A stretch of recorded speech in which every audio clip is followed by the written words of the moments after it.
Hello दोस्तों, I hope आप सब अच्छे होंगे। साथियों, हम लोग उत्तर प्रदेश आर 2023 के लिए प्रैक्टिस सेट सॉल्व कर रहे हैं और इस वीडियो में सामान्य अध्ययन पेपर फर्स्ट के 50 महत्वपूर्ण प्रश्नों को सॉल्व किया जाएगा, जो कि आपके एग्जाम के पॉइंट ऑफ व्यू से बहुत ही महत्वपूर्ण है। आप मेरे साथ बस निरंतर बने रहिए, आपके सारे सिलेबस को बहुत अच्छे से कवर किया जाएगा। इतने सारे प्रैक्टिस सेट सॉल्व करा दिया जाएगा जिससे कि आप लोगों के सब बहुत अच्छे पेपर होंगे और सारे डाउट जो क्वेश्चन से हैं, जो भी कन्फ्यूजन है, सारे चैप्टर सारे टॉपिक बहुत अच्छे से कवर हो जाएंगे, चाहे वो करेंट के हो, जीएस के हो, हिंदी के हो। ठीक है, तो आप लोग बस मेरे साथ बने रहिए। आप लोग वीडियो देखिए, कोई भी सजेशन हो, कोई फीडबैक हो, कमेंट बॉक्स में दे सकते हैं। वीडियो अच्छा लगे तो लाइक करना बिल्कुल भी ना भूलें और चैनल पर नए हो तो सब्सक्राइब जरूर कर ले, बेल आइकन को प्रेस कर ले, जिससे वीडियो के महत्वपूर्ण नोटिफिकेशन आप लोगों को मिलते रहें। और इन सारे ये सारे PDF जो हैं वीडियो के, वो आपको टेलीग्राम चैनल पे मिल जाएंगे। जिसे भी ज़रूरत हो वहाँ से डाउनलोड कर सकता है, जिसका लिंक आप लोगों को डिस्क्रिप्शन बॉक्स में प्रोवाइड करा दिया जाएगा। तो चलिए इसी के साथ वीडियो की शुरुआत करते हैं। क्वेश्चन नंबर फर्स्ट देखिए, निम्नलिखित में से कौन सी लिपियाँ अशोक के शिल अभिलेखों में प्रयुक्त हुई हैं? देवनागरी, आरमाइक, ब्राह्मी एवं खरोष्टी। ब्राह्मी, खरोष्टी, आरमाइक।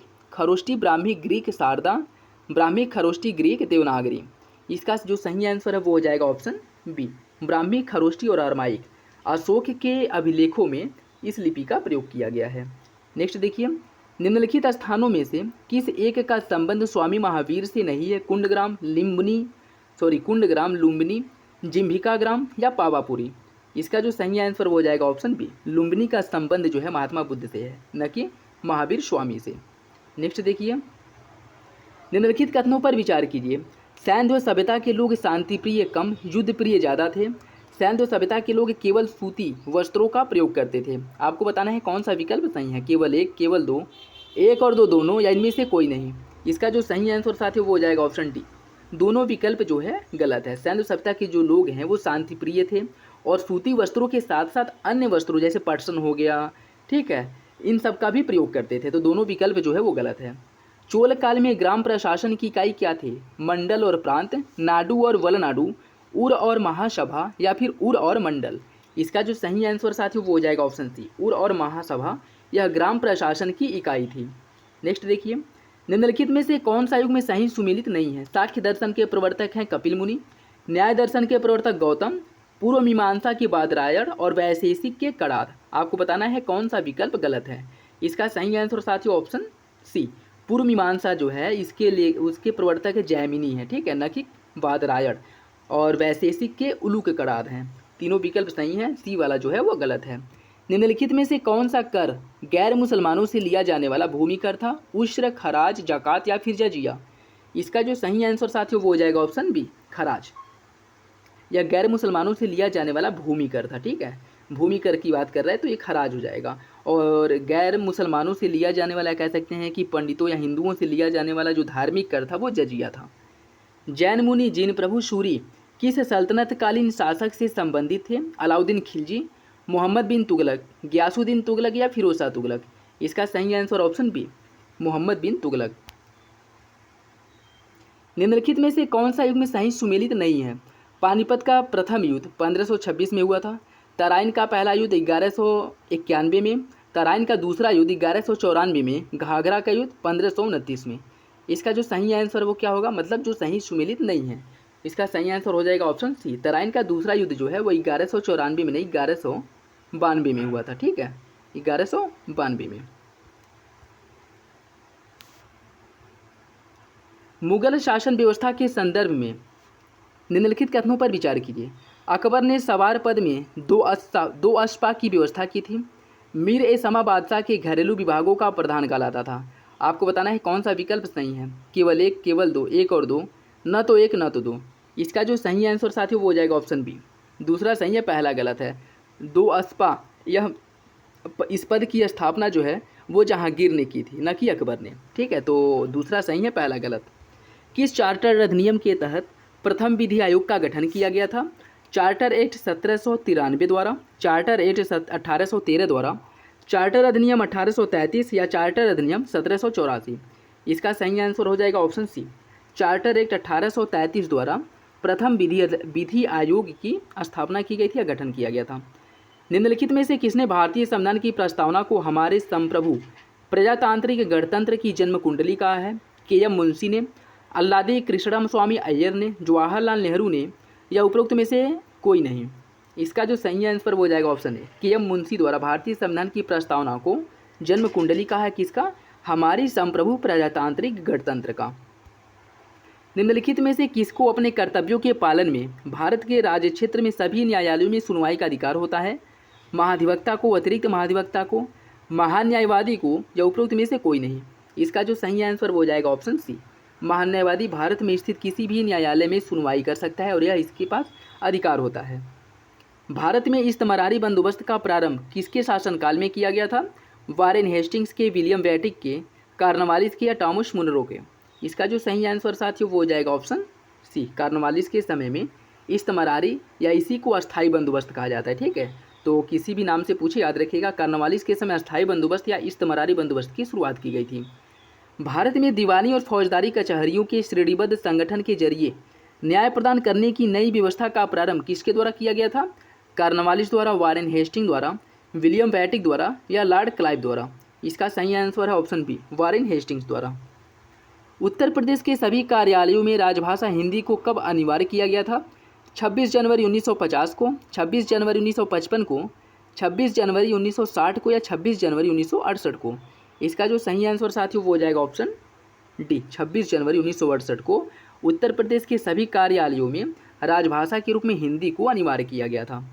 देवेंद्र नाथ ठाकुर द्वारा किस संगठन की स्थापना की गई थी? सत्य शोधक समाज, महाजन सभा, आत्मीय सभा, या तत्वबोधनी सभा।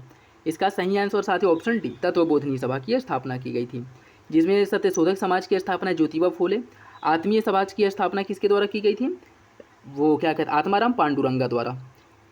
होली के अवसर पर किए जाने वाला खिचड़ी नृत्य उत्तर प्रदेश की किस जनजाति द्वारा किया जाता है? सहरिया जनजाति द्वारा, बुक्सा जनजाति, थारू, या फिर खैरवार। इसका सही आंसर साथियों ऑप्शन सी, थारू जनजाति द्वारा किया जाता है। उत्तर प्रदेश के कौन से जिले मध्य प्रदेश राज्य की सीमा को स्पर्श करते हैं? जालौन, इटावा, हमीरपुर, या फिर मैनपुरी। इसका जो सही आंसर वो हो जाएगा ऑप्शन बी, इटावा। सॉरी, इसमें आपको कूट के हिसाब से इसका सही आंसर का चयन करना है। तो कूट के हिसाब से जो सही आंसर साथियों वो हो जाएगा आपका ऑप्शन बी, 1, 2। ठीक है, अर्थात जालौन और इटावा उत्तर प्रदेश के वे जिले हैं जो मध्य प्रदेश की सीमा को स्पर्श करते हैं। ठीक है, नेक्स्ट देखिए, इसमें सूची फर्स्ट को सूची सेकंड से सुमिलित करना है, या कुछ पश्चिमी बिहार दिए गए हैं और जिला दिया गया है, तो कौन सा पश्चिमी बिहार किस जिले में स्थित है वो आपको बताना है। पटना पश्चिमी बिहार कहाँ पे है? पटना पश्चिमी बिहार जो है आपके एटा जिले में है। फिर है आपका विजय सागर पश्चिमी बिहार, विजय सागर पश्चिमी बिहार कहाँ पे है? यह महोबा में है। फिर महावीर स्वामी वन्यजीव विहार कहाँ पे है? यह आपके ललितपुर में। और चंद्रप्रभा वन्यजीव विहार है चंदौली में। तो इसका जो सही आंसर हो जाएगा ऑप्शन बी, 3, 2, 1, 4। लोकतांत्रिक व्यवस्था के विषय में निम्नलिखित में से कौन सा कथन सही है? इसने कमजोर वर्ग के सभी भेदभावों को समाप्त कर दिया है। इसने लोगों के बीच आर्थिक असमानताओं को समाप्त कर दिया है। इसने राजनीतिक गैर बराबरी के विचारों को समाप्त किया है। इसने लोगों के बीच टकराव को समाप्त कर दिया है। आपको बताना है कौन सा विकल्प सही है। इसका जो सही आंसर वो हो जाएगा ऑप्शन सी, इसके द्वारा राजनीतिक गैर बराबरी के विचारों को समाप्त किया गया है। ऑप्शन सी जो है वो सही है। निम्नलिखित में से किस चिश्ती संत को चिरागे देहलवी के नाम से जाना जाता है? मुइदुद्दीन को, फरीदुद्दीन को, निजामुद्दीन औलिया को, या फिर नसीरुद्दीन को। इसका सही आंसर ऑप्शन डी, नसीरुद्दीन को चिरागे देहलवी के नाम से जाना जाता है। भारत में राष्ट्रीय हरित प्राधिकरण एनजीटी की स्थापना कब की गई थी? मार्च 2010 में, जून 2010 में, अक्टूबर 2010 में, या फिर दिसंबर 2010 में। इसका जो सही आंसर है वो हो जाएगा ऑप्शन सी, अक्टूबर 2010 में एनजीटी या राष्ट्रीय हरित प्राधिकरण की स्थापना की गई थी। निम्नलिखित में से रुपए के अवमूल्यन का कौन सा एक परिणाम नहीं है? आयात की कमी, महंगी विदेश यात्रा, निर्यात में वृद्धि, या रेमिटेंस में कमी। इसका सही आंसर क्या होगा? इसका जो सही आंसर साथी हो जाएगा ऑप्शन डी, रेमिटेंस में कमी। यह इसका परिणाम नहीं है, जबकि अन्य तीनों परिणाम है। जैसे यदि आयात में कमी हो जाती है, महंगी विदेश यात्रा हो जाती है, या निर्यात में वृद्धि हो जाती है। ठीक है, यह रुपए के अवमूल्यन के परिणाम है। ठीक है, निर्वाचन आयोग के कार्यों के संदर्भ में निम्नलिखित पर विचार कीजिए। मतदाता सूची बनाना, आचार संहिता लागू करना, मतदान तथा मतगणना की तिथि घोषित करना, चुनाव परिणामों को घोषित करना, चुनाव की अधिघोषणा करना। आपको बताना है कौन सा विकल्प सही है, कौन से निर्वाचन आयोग के कार्य हैं, 1, 3 और 4, 1, 2, 3, 4, 1, 2 और 4 या उपयुक्त में से सभी। इसका सही आंसर क्या होगा? इसका सही आंसर साथियों ऑप्शन डी, सभी विकल्प जो है निर्वाचन आयोग के बारे में सही है। ये सभी जो है निर्वाचन आयोग के कार्य हैं। भारतीय रिजर्व बैंक के संदर्भ में कौन सा कथन सही है? इसकी स्थापना यंग हिल्टन समिति की सिफारिश पर की गई थी। आरबीआई का राष्ट्रीयकरण 1949 में किया गया था। आरबीआई विनिमय रिजर्व सिस्टम के तहत करेंसी जारी करता है। अब या फिर उपरोक्त में से सभी, कौन सा विकल्प सही है? इसका सही आंसर साथियों ऑप्शन डी, आरबीआई के बारे में तीनों विकल्प जो है वो सही है। मांग आधारित मुद्रास्फीति को बढ़ाने में कौन से कारक सहायक हैं? उपभोक्ता मांग, मुद्रा आपूर्ति में बढ़ोतरी, कीमत स्तर में वृद्धि, तकनीकी नवाचार। आपको बताना है कौन सा विकल्प सही है। 1, 2, 4, 1, 2, 3, 1, 3, 4 उपरोक्त में से सभी। इसका जो सही आंसर वो हो जाएगा ऑप्शन ए, 1, 2 और 4। ठीक है, देखिए मांग आधारित मुद्रास्फीति को बढ़ाने में यदि उपभोक्ता की मांग अधिक हो जाए, जब मांग अधिक हो और उस हिसाब से जो है प्रोडक्शन ना हो तो क्या होगा? तो फिर मूल्य में वृद्धि होगी। जैसे किसी भी वस्तु की कमी अगर मार्केट में हो जाती है और उसके खरीदार ज़्यादा हो जाते हैं तो ऑटोमेटिक उस वस्तु का मूल्य बढ़ जाता है। ठीक है, अगर कीमत स्तर में जो है यदि मुद्रा की आपूर्ति बढ़ जाए, जैसे मुद्रा की आपूर्ति जब बढ़ जाती है तो मुद्रा की वैल्यू कम हो जाती है और जो सामान है, जो प्रोडक्ट है, उसकी वैल्यू बढ़ जाती है। ठीक है, तो भी हमें कोई सामान परचेज करने के लिए अधिक रुपए देने पड़ते हैं, ये भी इसका एक फैक्टर है। और तकनीकी नवाचार, ठीक है, इसकी अगर हम बात करें, तकनीकी नवाचार के कारण भी जो है मांग आधारित मुद्रास्फीति बढ़ती है। तो इसका सही आंसर ऑप्शन ए हो जाएगा, 1, 2 और 4। निम्नलिखित कथनों पर विचार कीजिए। राज्य लोक सेवा आयोग के अध्यक्ष एवं सदस्यों को हटाने का अधिकार राज्यपाल को है। राज्य लोक सेवा आयोग के अध्यक्ष एवं सदस्यों का कार्यकाल 5 वर्ष का होता है। आपको बताना है कौन सा विकल्प सही है, 1, 2, 1 और 2 दोनों या इनमें से कोई नहीं। इसका जो सही आंसर साथियों वो हो जाएगा ऑप्शन डी, दोनों विकल्प जो है वो गलत है। ठीक है, दोनों विकल्प गलत है। नेक्स्ट देखिए, 15वें वित्त आयोग के अध्यक्ष कौन है? Doctor C Rangarajan, doctor Vijay Kelkar, YV. Reddy या एन.के. सिंह। इसका सही answer option D, NK. Singh 15वें वित्त आयोग के अध्यक्ष हैं। निम्नलिखित में से कौन सी पंचवर्षीय योजना पीसी महालनोबिस मॉडल पर आधारित थी? प्रथम पंचवर्षीय योजना, द्वितीय पंचवर्षीय योजना, चतुर्थ या फिर 7वीं? इसका जो सही आंसर हो जाएगा ऑप्शन डी, द्वितीय पंचवर्षीय योजना नेहरू महालनोबिस अर्थात पीसी महालनोबिस मॉडल पर आधारित थी। सामुदायिक विकास कार्यक्रम का प्रारंभ कब किया गया था? 1949 में, 1952 में, 1955 में या फिर 1958 में? इसका सही आंसर ऑप्शन बी, 1952 ईस्वी में सामुदायिक विकास कार्यक्रम की शुरुआत की गई थी। रिंग ऑफ फायर किस महासागर की विशेषता है? प्रशांत महासागर, हिंद महासागर, अटलांटिक महासागर या आर्कटिक महासागर?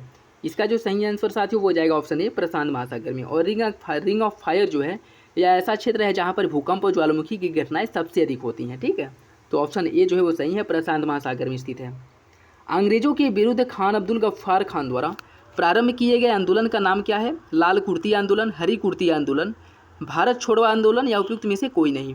इसका जो सही आंसर साथियों वो हो जाएगा ऑप्शन ए, लाल कुर्ती आंदोलन की शुरुआत की गई थी खान अब्दुल गफ्फार खान द्वारा। भारतीय आयकर अधिनियम की धारा 88 में उपलब्ध आयकर छूट को समाप्त करने की सिफारिश किस समिति ने की थी? राजा चेल्लैया समिति ने, सोम समिति ने, रंगराजन समिति ने या केलकर समिति ने? इसका सही आंसर साथियों ऑप्शन डी, केलकर समिति द्वारा इसकी सिफारिश की गई थी। निम्नलिखित में किसने भारत नौजवान सभा की स्थापना की थी? भगत सिंह ने, सोहन सिंह भाखना ने, भगवती चरण बोहरा ने या फिर अरविंद घोष ने? इसका सही आंसर साथियों ऑप्शन ए, भगत सिंह द्वारा भारत नौजवान सभा की स्थापना की गई थी। जलवाष्प के संबंध में निम्नलिखित कथनों पर विचार कीजिए, कौन सा विकल्प गलत है आपको बताना है। जलवाष्प की मात्रा वायुमंडल में ऊंचाई बढ़ने के साथ बढ़ती है। विषुवत वृत्त से ध्रुवों की तरफ जाने पर जलवाष्प की मात्रा कम होती जाती है। यह पृथ्वी से निकलने वाले ताप को संग्रहित करती है। जलवाष्प वायु के स्थिर और अस्थिर होने में भी योगदान देता है। आपको बताना है कौन सा विकल्प गलत है। इसका सही आंसर साथियों ऑप्शन ए, जलवाष्प की मात्रा वायुमंडल में ऊंचाई बढ़ने के साथ बढ़ती नहीं है बल्कि कम होती है। ठीक है, जबकि अन्य तीनों विकल्प सही हैं। अकबर की इच्छा अनुसार किसने रामायण का फारसी भाषा में अनुवाद किया था? अबुल फजल ने, फैजी ने, अब्दुल कादिर बदायूनी ने या फिर अब्दुल रहीम ने? इसका जो सही आंसर साथियों वो हो जाएगा ऑप्शन सी, अब्दुल कादिर बदायूनी द्वारा अकबर की इच्छा पर रामायण का फारसी भाषा में अनुवाद किया गया था। नेक्स्ट देखिए, निम्नलिखित कथनों पर विचार कीजिए और नीचे दिए गए कूट से सही उत्तर का चयन कीजिए। उदारवादी स्वदेशी आंदोलन को बंगाल से बाहर भी ले जाना चाहते थे या ले जाने पर बल देते थे। उग्रवादी स्वदेशी आंदोलन को बंगाल तक सीमित रखना चाहते थे। आपको बताना है कौन सा विकल्प सही है। इसका जो सही आंसर वो हो जाएगा ऑप्शन डी। दोनों विकल्प गलत दिया। जैसे जो उदारवादी हैं वह चाहते थे कि जो स्वदेशी आंदोलन है वो बंगाल तक ही सीमित रहे, जबकि उग्रवादी चाहते थे कि यह जो स्वदेशी आंदोलन है वह बंगाल के साथ साथ उसके बाहर भारत के अन्य क्षेत्रों में भी इसका प्रसार हो। और इसी को लेकर के इन दोनों के बीच मतभेद था, जिसके चलते जो है 1907 ईस्वी में गरम दल और नरम दल, ठीक है, या कह सकते हैं कि उदारवादी और जो उग्रवादी हैं इनके मध्य विभाजन हो गया था। ठीक है, तो ऑप्शन डी के सही है, दोनों विकल्प गलत हैं। नेक्स्ट देखिए, यह कुछ दर्रे दिए गए हैं, अवस्थिति दी गई है और इनको जो है सूची के हिसाब से आपको सुमिलित करना है। इसकी अगर हम बात करें, जोजिला दर्रा कहाँ पे है? जोजिला दर्रा है पाक अधिकृत कश्मीर और कश्मीर के मध्य। ठीक है, बारालाचला कहाँ पे है? यह है हिमाचल प्रदेश और जम्मू कश्मीर के मध्य है। सिपकिला कहाँ पे है? सिपकिला दर्रा जो है साथियों यह आपके हिमाचल प्रदेश और तिब्बत के मध्य है। और बुर्जिला दर्रा कहाँ पे है? बुर्जिला है लेह और श्रीनगर के मध्य। तो इसका जो सही आंसर वो हो जाएगा ऑप्शन सी, 2, 1, 4, 3। मौना लोआ एक सक्रिय ज्वालामुखी है और यह कहाँ पे है? हवाई द्वीप, अलास्का, जापान या फिर इटली। इसका सही आंसर साथियों ऑप्शन ए। मौना लोआ जो है वो हवाई द्वीप में स्थित एक सक्रिय ज्वालामुखी है। निम्नलिखित कथनों पर विचार कीजिए। वायु के प्रति इकाई आयतन में उपस्थित जलवाष्प की मात्रा को निरपेक्ष आर्द्रता कहते हैं। किसी निश्चित तापमान पर वायु में उपस्थित जलवाष्प की मात्रा और जल ग्रहण करने की क्षमता के अनुपात को सापेक्षिक आर्द्रता कहते हैं। आपको बताना है इसका सही आंसर क्या होगा। इसका जो सही आंसर हो जाएगा ऑप्शन सी, दोनों विकल्प जो है वो सही है। निरपेक्ष आर्द्रता और सापेक्ष आर्द्रता के बारे में दोनों विकल्प सही हैं। निम्नलिखित में से कौन सा कथन सही नहीं है? तीस्ता नदी सिक्किम एवं उत्तरी बंगाल की जीवन रेखा कहलाती है। माजुली द्वीप विश्व का सबसे बड़ा नदी द्वीप है। ब्रह्मपुत्र का मैदान मिजोरम में स्थित है। मध्य गंगा मैदान में नदियों के निकट समानांतर रूप से स्थित निम्न भूमि को टॉल कहा जाता है। आपको बताना है कौन सा विकल्प गलत है। इसका जो सही आंसर साथी वो हो जाएगा ऑप्शन सी, ब्रह्मपुत्र का मैदान मिजोरम में स्थित या गलत है। ठीक है, जबकि अन्य तीनों विकल्प सही हैं। अधोलिखित में से कौन सा वायुमंडल में पाई जाने वाली गैसों का घटते क्रम के अनुसार सही क्रम है? घटते क्रम के अनुसार इसे आपको लगाना है। ठीक है, सबसे nitrogen, carbon dioxide, oxygen, argon. Nitrogen, oxygen, carbon dioxide, argon. Argon, nitrogen, carbon dioxide, oxygen. Nitrogen, oxygen, carbon, argon या फिर कार्बन डाइऑक्साइड। आपको बताना है कौन सा विकल्प सही है। इसका सही आंसर हो जाएगा ऑप्शन डी। सबसे अधिक मात्रा में नाइट्रोजन पाया जाता है, फिर ऑक्सीजन, ठीक है, उसके बाद है आपका ऑर्गन, फिर है आपका कार्बन डाइऑक्साइड। ठीक है, नेक्स्ट देखिए, निम्नलिखित युग्मों में से कौन सा सही सुमेलित नहीं है? कनारी धारा ठंडी जलधारा है। हम्बोल्ट धारा गर्म जलधारा है। अगुलहास गर्म जलधारा है। गल्फ स्ट्रीम गर्म जलधारा है। आपको बताना है कौन सा विकल्प गलत है। इसका जो सही आंसर साथ है वो हो जाएगा ऑप्शन बी। हम्बोल्ट धारा जो है वो गर्म जलधारा या गलत है। हम्बोल्ट पेरू तट पे प्रवाहित होने वाली, इसी को पेरू जलधारा भी कहते हैं। ठीक है, और यह एक ठंडी जलधारा है, न कि गर्म जलधारा। अन्य तीनों विकल्प सही हैं। महाद्वीपों एवं महासागरों के वितरण से संबंधित महाद्वीपीय विस्थापन सिद्धांत किस वैज्ञानिक द्वारा प्रतिपादित किया गया था? अल्फ्रेड वेगनर द्वारा, अब्राहम और टेलियस द्वारा, हैरी हेस द्वारा या आर्थर होम्स द्वारा। इसका जो सही आंसर हो जाएगा ऑप्शन ए, अल्फ्रेड वेगनर द्वारा महाद्वीपीय विस्थापन सिद्धांत दिया गया था। नेक्स्ट देखिए, जलोढ़ मिट्टी के संदर्भ में कौन सा कथन सही नहीं है? जलोढ़ मिट्टियाँ सामान्यतः सबसे अधिक उपजाऊ मिट्टी होती हैं। इसमें नाइट्रोजन एवं फास्फोरस की अधिकता होती है। इसमें पोटास एवं चूना पर्याप्त मात्रा में पाया जाता है। नवीन जलोढ़ मृदा को खादर कहते हैं। आपको बताना है कौन सा विकल्प गलत है। इसका जो सही आंसर साथियों अर्थात जो गलत वाला है वो हो जाएगा ऑप्शन बी। इसमें नाइट्रोजन और फास्फोरस की अधिकता होती है, गलत है। इसमें नाइट्रोजन और फास्फोरस की कमी पाई जाती है। अन्य विकल्प सही है। सूर्यातप की तीव्रता की मात्रा में होने वाले परिवर्तन के कारण पृथ्वी का अपने अक्ष पर घूर्णन, सूर्य की किरणों का नतिकोण, दिन की अवधि, स्थल विन्यास, वायुमंडल की पारदर्शिता। आपको बताना है कि कौन सा विकल्प सही है। 1, 2, 3, 1, 3, 4, 1, 2, 3, 4 उपरोक्त में से सभी। इसका जो सही आंसर साथियों वो हो जाएगा ऑप्शन डी, सभी विकल्प सही है। देखिए, सूर्यातप की तीव्रता की मात्रा में होने वाले जो परिवर्तन है, इसकी वजह क्या है? इसकी वजह है पृथ्वी का अपने अक्ष पर घूर्णन करना, सूर्य की किरणों का जो नतिकोण जिसे नमन कोण कहा जाता है, यह भी एक कारण है। दिन की अवधि भी एक कारण है कि दिन की अवधि छोटी है, बड़ी है। ठीक है, स्थल विन्यास भी, जैसे उच्चावच, स्थल विन्यास का मतलब यह है कि वो ऊंचा क्षेत्र है या फिर से नीचा क्षेत्र है, समुद्र है या फिर से स्थल है, ठीक है। और वायुमंडल की पारदर्शिता, जैसे स्वच्छ आकाश है या फिर से बादल रहित है या बादल सहित है, उसमें बादल हैं, ठीक है, काले बादल हैं, तो ये सभी जो है वो सूर्यातप की तीव्रता को प्रभावित करते हैं, इसकी मात्रा को, ठीक है। तो सभी विकल्प सही है, ऑप्शन डी जो है वो सही हो जाएगा। नेक्स्ट देखिए, निम्नलिखित में से कौन प्रकाश रासायनिक धूम कोहरे के प्रमुख घटक हैं? धरातलीय ओजोन, एक्रोलीन, नाइट्रोजन के ऑक्साइड या उपरोक्त में से सभी। इसका जो सही आंसर हो जाएगा ऑप्शन डी, सभी विकल्प जो है वो सही है। किस पंचवर्षीय योजना के अंतर्गत भूमि सुधार कार्यक्रम को लागू किया गया था? प्रथम पंचवर्षीय योजना में, द्वितीय पंचवर्षीय योजना में, पाँचवीं पंचवर्षीय योजना में या सातवीं पंचवर्षीय योजना में? इसका जो सही आंसर साथियों वो हो जाएगा ऑप्शन ए, पहली पंचवर्षीय योजना में भूमि सुधार कार्यक्रम को लागू किया गया था। नेक्स्ट देखिए, इसमें सूची फर्स्ट को सूची सेकेंड से सुमेलित करना है। कुछ नदी दी गई है और बांध दिए गए हैं, कौन सी बांध जो है किस नदी पर है उससे आपको सुमेलित करना है। कावेरी नदी पर कौन सा बांध है? कावेरी नदी पर अगर हम बात करें साथियों, तो कावेरी नदी पर है आपका मेट्टूरू बांध, ठीक है। चंबल नदी पे, सॉरी, नर्मदा नदी पे कौन सा बांध है? नर्मदा नदी की अगर हम बात करें तो इस पे है ओकारेश्वर बांध, ठीक है। चंबल नदी पे कौन सा बांध है? चंबल नदी पे राणा प्रताप सागर बांध का निर्माण किया गया है और कृष्णा नदी पर नागार्जुन सागर बांध का निर्माण किया गया है, ठीक है। तो कावेरी पर मेट्टूरू बांध, नर्मदा पर ओकारेश्वर बांध, चंबल पर राणा प्रताप सागर और कृष्णा पर नागार्जुन सागर। इसका जो सही आंसर साथियों वो हो जाएगा ऑप्शन बी, 1 4 3 2। नेक्स्ट देखिए, और आज का लास्ट क्वेश्चन, अफीम का मुख्य अवयव क्या है? हीरोइन, एट्रोपिन, क्विनीन या फिर मॉर्फिन? इसका सही आंसर क्या होगा? इसका जो सही आंसर साथियों वो हो जाएगा ऑप्शन डी, मॉर्फिन। ये था आज का last question. I hope video आप लोगों को पसंद आया होगा। अगर वीडियो अच्छा लगे तो लाइक करना बिल्कुल भी ना भूलें। कोई भी सजेशन हो, कोई फीडबैक हो, कमेंट बॉक्स में आप दे सकते हैं। इसका PDF टेलीग्राम चैनल पे अपलोड हो जाएगा, वहाँ से डाउनलोड कर लीजिएगा। और अगर नए हैं, अब तक सब्सक्राइब नहीं किए हैं तो चैनल को ज़रूर सब्सक्राइब कर लें। चलिए मिलते हैं अगली वीडियो में, तब तक के लिए धन्यवाद। जय हिंद।